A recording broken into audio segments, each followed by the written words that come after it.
সম্মানিত দর্শক, ইতিহাস সাক্ষী দেয় আওয়ামী লীগকে যে বা যাহারাই অপ্রাসঙ্গিক করতে চেষ্টা করছে দিন শেষে তাহারাই অপ্রাসঙ্গিক হইয়া গেছে। দেখেন, আমার মুখের কথা আপনাকে বিশ্বাস করতে হবে না। আপনি যদি ইতিহাস ঘাটেন তাহলে এইটার প্রমাণ আপনি পেয়ে যাবেন। অন্তত আমাদের নিজের দেখা, নিজের চোখে দেখা ঘটনাগুলোর দিকে তাকালে তো আমরা বুঝতে পারি ডক্টর ইউনূসের শাসনামলে এমন কোনো কাজ নাই যে ডক্টর ইউনূস করেন নাই আওয়ামী লীগকে অপ্রাসঙ্গিক করার জন্য। কিন্তু পেরেছেন? পারেন নাই। দিন শেষে তারাই অপ্রাসঙ্গিক হয়ে গেছেন এবং হয়ে যাবেন, অনেকাংশে হয়ে গেছেন এবং পরিপূর্ণ অপ্রাসঙ্গিক হয়ে যাবেন যদি তাদের আদর্শ থেকে তারা না সরে যায়, আওয়ামী লীগকে অপ্রাসঙ্গিক করার আদর্শ থেকে। আপনি বলতে পারেন যে তারা কি আদৌ অপ্রাসঙ্গিক হয়ে গেছে? না, এখনো পুরোপুরি অপ্রাসঙ্গিক হয় নাই, কিন্তু এই কথাটা আমরা বলতে পারি যে অপ্রাসঙ্গিক হয়ে যাবে।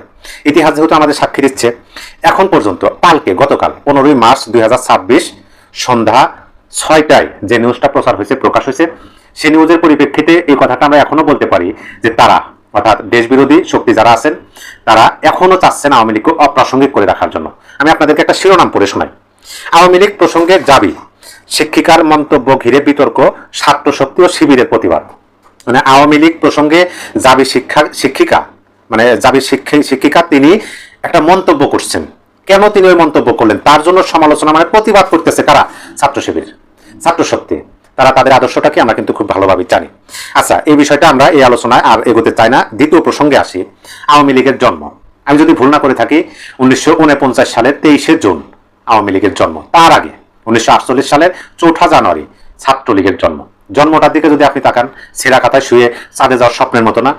জন্ম হয়েছে পাকিস্তানে, কিন্তু স্বপ্নটা স্বাধীন হব, স্বাধীন ভূখণ্ড হবে, আমরা তাদের শাসনের, আমরা তাদের শোষণের পাত্র আর হতে চাই না। এটা হলো তাদের জন্মের, মানে জন্ম হওয়ার আকাঙ্ক্ষা, আশা, যেটাই সাধারণ মানুষ সম্মতি পোষণ করছেন। মানে একটা রাজনৈতিক দল, যে রাজনৈতিক দলের জন্মটাই হয়েছে স্বাধীনতার আশা বুকে বেঁধে, পরাধীনতার হাত থেকে রক্ষা পাওয়ার জন্য, নিজেদের স্বাধীনতা ছিনিয়ে আনার জন্য, সেই রাজনৈতিক দলকে অপ্রাসঙ্গিক করার জন্য কি তারা তখন চেষ্টা করে নাই? করছে তো। ছাত্রলীগকে নিষিদ্ধ করছিল, করে নাই? ইয়াহিয়ারা, তারা অপ্রাসঙ্গিক হয়েছে কিনা? হয়েছে। এখন নেতৃত্বের বিষয় যদি আপনি আসেন, একটা রাজনৈতিক দলের টিকে থাকা, একটা রাজনৈতিক দলের কৌশল, একটা রাজনৈতিক দলের ভাব গাম্ভীর্য, সকল কিছু নির্ভর করে নেতৃত্বের উপর। নেতা ছাড়া যেমন নেতৃত্ব হয় না, নেতৃত্ব ছাড়া রাজনৈতিক দল চলতে পারে না। আপনি এই দলটার দিকে তাকান, বঙ্গবন্ধু শেখ মুজিবুর রহমান, এমন কোন চেষ্টা তারা করে নাই যে বঙ্গবন্ধুকে আওয়ামী লীগ থেকে মাইনাস করার জন্য। হ্যাঁ, আওয়ামী লীগ থাক, কিন্তু বঙ্গবন্ধু যেন না থাকতে পারে, মানে তাদের ভাষায় মুজিব যেন না থাকতে পারে, এরকম চেষ্টা তারা করছে না? অনেক করছে, কিন্তু পারে নাই। কারণ ওই যে বঙ্গবন্ধুকে ঘিরেই তো দলটা, বঙ্গবন্ধুর লালন পালন করাই তো এই দলটা। পরিশেষে যখন এই দলটার যে চাহিদা ছিল, আশা ছিল, আকাঙ্ক্ষা ছিল, সেটা পূরণ হয়েছে। দীর্ঘ 9 মাস রক্তক্ষয়ী মুক্তিযুদ্ধের মাধ্যমে 30 লক্ষ মানুষ প্রাণ দিচ্ছেন, 2 লক্ষ মা বোন ইজ্জত হারাইছেন, তারপরও নিজেদের লক্ষ্য আটুত থেকে লক্ষ্যটা অর্জন করছেন। তার পূর্বে 23 বছরের লড়াই সংগ্রাম তো অবশ্যই আছে। স্বাধীন বাংলাদেশে বঙ্গবন্ধুকে ম্যানেজ করতে হবে, ম্যানেজ তারা করছে। সপরিবারে একেবারে রাতের অন্ধকারে বৃষ্টির মতো গুলি ছুটছে, দলটা এখনো টিকে আছে। কেন? তারপরে যে নেতৃত্বটা আসছে একেবারে সেম কোয়ালিটি, আদর্শ থেকে এক চুল পরিমাণ তারা বিচ্যুত হয়নি। আওয়ামী সভানেত্রী শেখ হাসিনা অনেক কিছু হয়েছে, তাকে ম্যানেজ করার জন্য অনেক কিছু হয়েছে।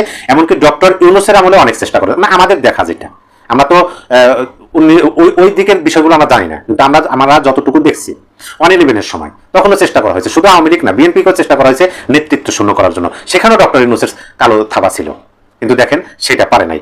চেইন অফ কমান্ড, একে অপরকে মেনে চলা, এবং সবারই নজর সেই নেতৃত্বের দিকে। তার নেতৃত্ব, তিনি কিভাবে নেতৃত্ব দেন, তার সূক্ষ্ম পরিকল্পনা। এখন আসেন মূল পয়েন্টে। শেখ হাসিনার সূক্ষ্ম পরিকল্পনায় এগুচ্ছে আওয়ামী লীগ। অনেকেরই ঘুম হারাম, অনেকেরই কি ঘুম হারাম নাকি, এটা আমি প্রশ্ন করলাম আপনাদেরকে। দেখেন, আমি খুবই গুরুত্বপূর্ণ একজন ব্যক্তির পোস্ট দেখলাম এবং অনুসন্ধান দেখলাম, সেখানে তিনি স্পষ্টভাবে বলছেন যে আওয়ামী লীগের ঊর্ধ্বতন নেতারা, শীর্ষস্থানীয় নেতারা, তারা দিল্লিতে একটা গুরুত্বপূর্ণ বৈঠক করেছেন।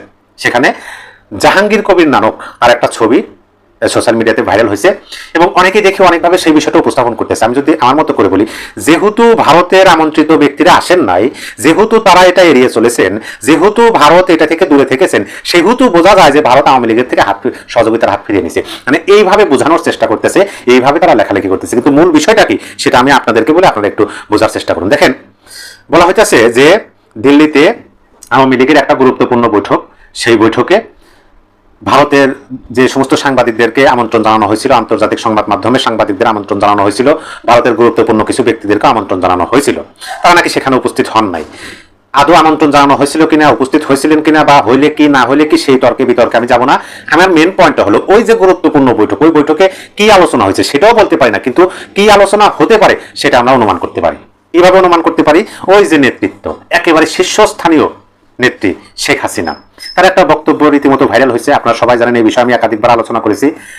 আগামী স্থানীয় সরকার নির্বাচনের মাধ্যমে নির্বাচনী মাঠে আওয়ামী লীগ সক্রিয় হতে যাচ্ছে এবং সেইখানে যে তারা অংশগ্রহণ করবে প্রস্তুতিও রীতিমতো তারা নিচ্ছেন। পাশাপাশি আওয়ামী সভানেত্রীর পক্ষ থেকে কিন্তু একটা নির্দেশনা চলে আসছে, তোমরা মানসিকভাবে প্রস্তুতি নাও, অন্যান্য প্রস্তুতি নাও, ফিরতে হবে দেশে, নামতে হবে দেশের ময়দানে। এই যে ইঙ্গিতটা, এই যে বার্তাটা, এই বার্তার পরিপ্রেক্ষিতে